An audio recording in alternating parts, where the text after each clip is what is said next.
My name is Frederick Marshall Fox. I was born in White Plains, New York, 1938.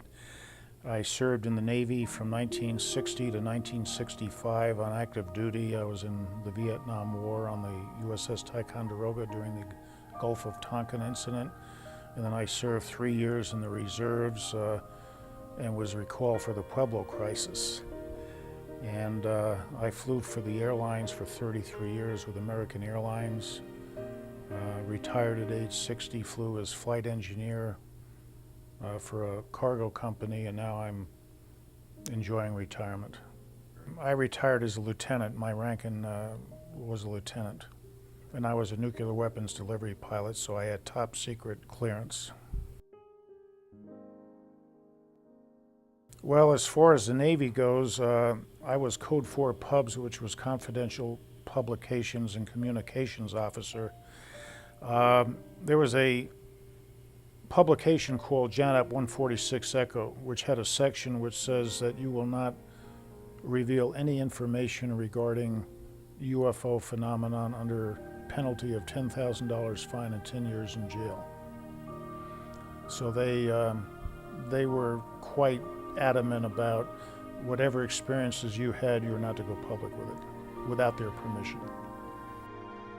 The only experience that I had in the military with a close encounter of whatever type it was one night.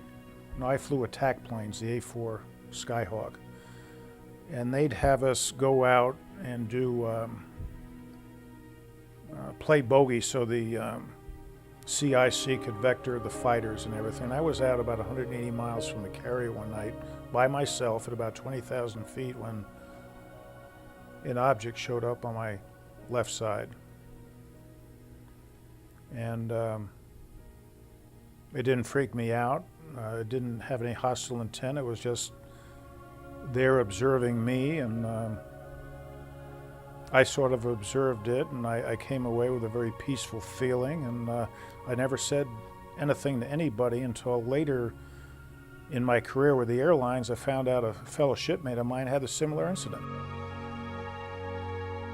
I would say maybe 30 feet, a small scout craft, 2-man, 1-man, whatever.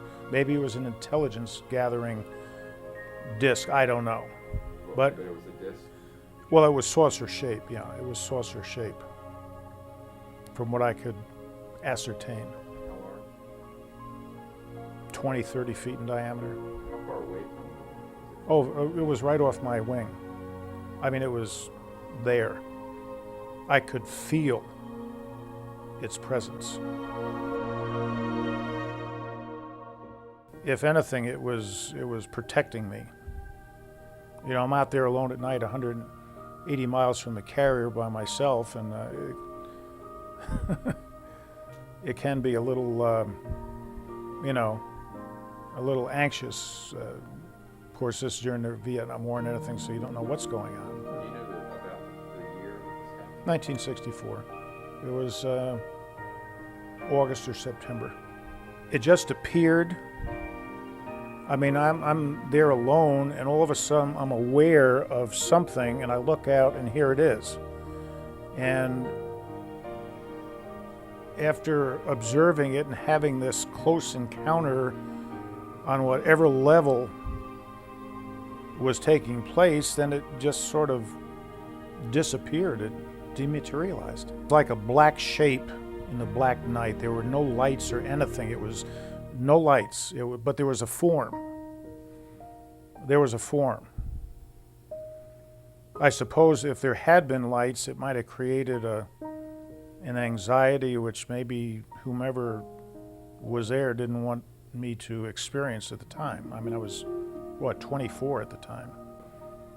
There were events over the course of my career where I observed classic saucer-shaped, cigar-shaped objects, places over military installations, White Sands, Albuquerque.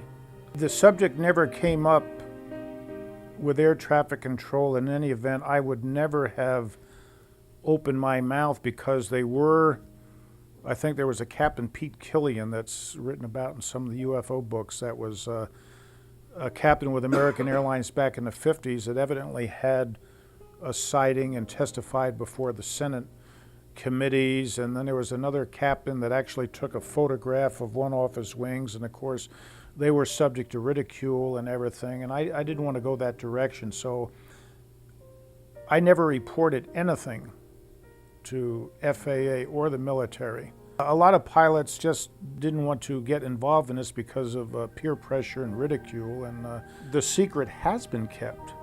I happen to have friends from Japan that are very open. The Japanese are very open about this. In fact, I was put in touch with the captain of the JAL 747 freighter that had the close encounter with that huge spherical UFO over Anchorage, Alaska. I think that you mentioned in your talk that the FAA was brought in on, and et cetera, et cetera. And of course, even he succumbed to peer pressure and whatever, and was relegated to a desk job and training in obscurity.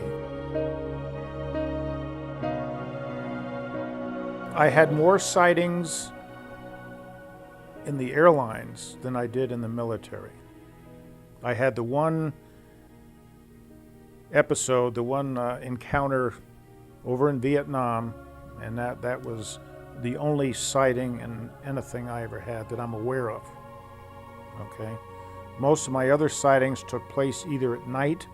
Now, I will mention one sighting that took place in January back in the late 60s. I was flying a night freighter 74 from LA to Kennedy, and it was a crystal clear night.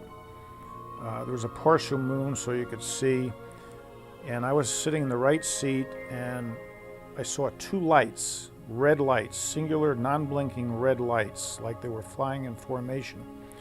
I saw them out to my front right, and I watched, and this was about 30 degrees off my horizon, and I'm flying at 37,000 feet, so they're up pretty high. And they went from the eastern horizon to the western horizon in about 3 seconds. That's a pretty, what they were, I have no idea. In 1978, a friend of mine by the name of F. Lee Spiegel, who worked for one of the major radio networks in New York, evidently found out through information he received aboard one of our flights that I was particularly interested in the UFO phenomenon, and I was contacted and asked to be a representative of the airlines at the Symposium for the Peaceful Uses of Outer Space at the United Nations in November of 1978. I have a very personal friend that was a B-24 pilot during World War II that got into OSS. And he was one of the first people into Japan after the atomic bomb was dropped on Hiroshima and Nagasaki. He ended up on Project Blue Book, Section 13, which I believe was the top secret portion of that investigation. At the time, he was a captain in the Air Force. He's in his late 70s now, and he's still being carried on active duty as a captain. I don't know if he's been paid, but if he's on active duty, he should be a 3-star general with time and rank, and he should be paid.